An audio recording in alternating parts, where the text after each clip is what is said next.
Най-накрая спря да вали и имаме малко слънце. Направо се усещам като нов човек. В обедната почивка ще излезем да се разходим, защото доста рядко ни се случва това, да се наслаждаваме на слънцето.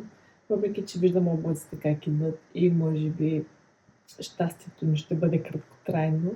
Ето тук ще ви преместя, че направо ми заболяха очите. Също така трябва да отида до почтата. Имам няколко неща да си взема от Vinted, което е нашата платформа за продажба на дрехи втора употреба, като доста от нещата често идват с етикет. Също така аз имам да пратя едно и след това, като се приберем, ще ви покажа всичките ми находки от втората, последните няколко дена. Трябваше да ходим на едно събитие, на което в крайна сметка не отидохме, защото аз действително нямах какво да облека, което звучи глупаво, но не знаех какво ще е мястото, за там има доста стриктен дрес-код и аз съответно не бях подготвена, затова не можахме да отидем. Тогава си разгледах всичко в гардероба, подготвих една голяма труба за разкарване. Сега искам да си взема някакви нови неща, обаче нищо не ми грабва окото. Не знам дали е само проблем при мен. Нещата, които харесвам, не са за моята фигура. Чувствам се все едно се слагам костюм на човек, който би носил тези неща. Влязах в TikTok да видя някакви стайлинг типс. Намерих в Pinterest няколко модели за вдъхновение и си направих една голяма поръчка от H&M с неща, които доста близко се доближават за това, което харесах. Ето ще сложа вдъхновението ми и какво ми се получи на мене. Я върнах. Обаче в Vinted, понеже съм разпродала доста неща, имам там останалени парички и просто ги третирам като безплатни поръчки. Това ми позволява да пробвам нови неща, пък ако не ми хареса, ще ги продам обратно. Друго много интересно нещо, на дървото пред нас кацат страшно много папагали и всеки други малки пилета. И преди няколко дена им взех хранилка, сложила съм я на терасата точно пред прозореца. Ето тук долу кацат пилетата. И стоя и ги гледам всеки ден. Аз папагалите се опитвам да ги примамя да се станем аверчета и ми се дърпат доста сериозно, обаче вчера един касна на прозореца и беше най-якото нещо. На грабичката за тук.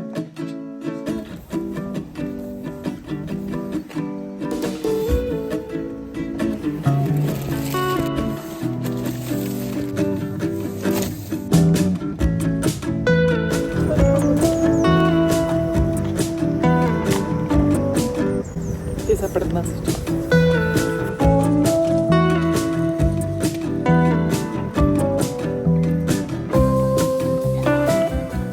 Малька на прасе. Като се търчава в кълта, не беше лошо, Майя.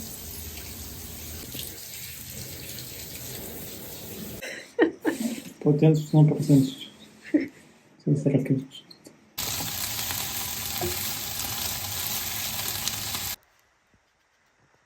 Преди да се е стъмнило, исках също така да ви покажа новите им придобивки, като това е от днес и дори не съм я отворила все още с опаковката. Очаквам и още една рокля, поръчах я снощи, затова нямам все още, но тя е за предстоящото ни пътуване, така че ще ви я покажа направо там. Това е първото. Явно съм фен на синьото, защото доста от нещата ми са с такъв цвят. Худи, има си качулка, плетено 10% алпака. Струваше, мисля, че 45 оригинално, аз платих 15. Следващото е от Zara, чисто ново, с етикет. Струва 33 паунда. Аз го взех за 12. Много ми харесаха бутончетата. Като го купувах, не мислех, че ще се съчетае толкова добре с този панталон. Бях го предвидила по-скоро за отгоре на тази рокля. Я да пробвам. Тук мисля, че в главата ми изглеждаше една идея по-добре, но пак е доста сладко. Вече преминаваме към зелената гама и панталона и пуловера ми са от втората, но не са нови. Това е Zara, това е ASOS и струваха 5 паунда всяко. Панталоните много ми харесват как стоят. Съм се супер готина. Пуловера харесах го, защото бяха едно до друго на снимката и ми се сториха, че ще изглеждат много добре заедно. Но като го сложа, сегаш на мен не ми стои, много ми е тумбесто тук отгоре. Май ще го продавам. Това топче също го бях предвидила да си ходя с панталоните. Също е ново с етикет. Струва 20 паунда. Аз го взех за 10. Не съм решила все още дали ще го оставям или ще го продавам, защото не ми харесва тук, сякаш малко ме души. Обаче Знам, готино е. И последното, взех си едно якенце. То се вижда даже ципомо още с хартийка. Оригинално струва 56 паунда, аз го взех за 18. Изключително много ми хареса бродерията и че е с такива бухнали ръкави. Естествено, изобщо не си отива с този аутфит, нито по цветове, нито по стил. Много ми харесва. Със сигурност ще си го оставя и ще видим пролетта как ще го съчетавам. След малко се обличаме и отиваме на свинг. Преди няколко седмици бях качила един влог, където пробвам нови неща след работа всеки ден. И едно от тези неща бяха уроци по свинг. Отидохме тогава за първи път. Много ни хареса. След това ходихме още 2 или 3 пъти. Днес има жива музика, така че доста по-напреднали от нас би трябвало да присъстват. Едва ли ще успеем да танцуваме с тях, защото не сме чак толкова добри. Но не знам, може да пробваме.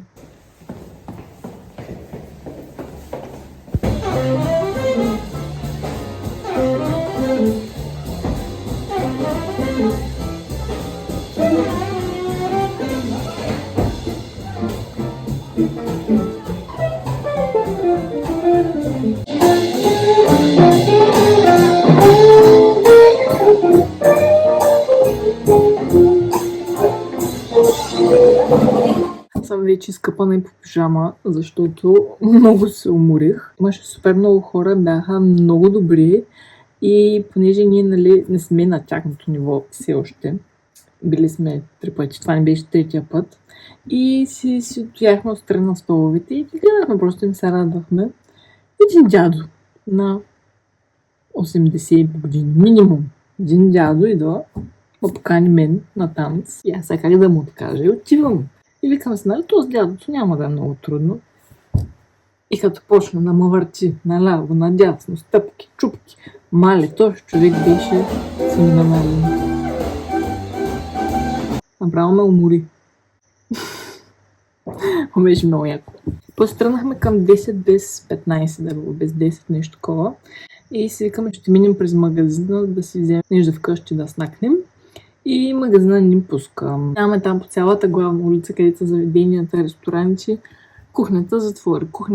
Никъде нито за тейкъвей, нито за пица, нито за нищо нямаше отворено. Тоест бяха отворени, но не ни взеха поръчката. И накрая на улицата имаше един турски ресторант, с който сме се взимали преди. И викам да пробваме. Последно, и ако не стане, се прибираме. И само като ни видяха и казват You look like us. И почва, откъде сте? И не викам богате, съседи, значи ние сме от Турция. И да, добре, че бяха емигрантите да работят до късно, че щяхме да си стоим гладни. Имаме джунери, имаме буклавички. Така че отиваме да хапваме. Лека нощ. Надявам се, както и винаги това видео да ви е харесало, да се абонирате, се видим пак следващата седмица.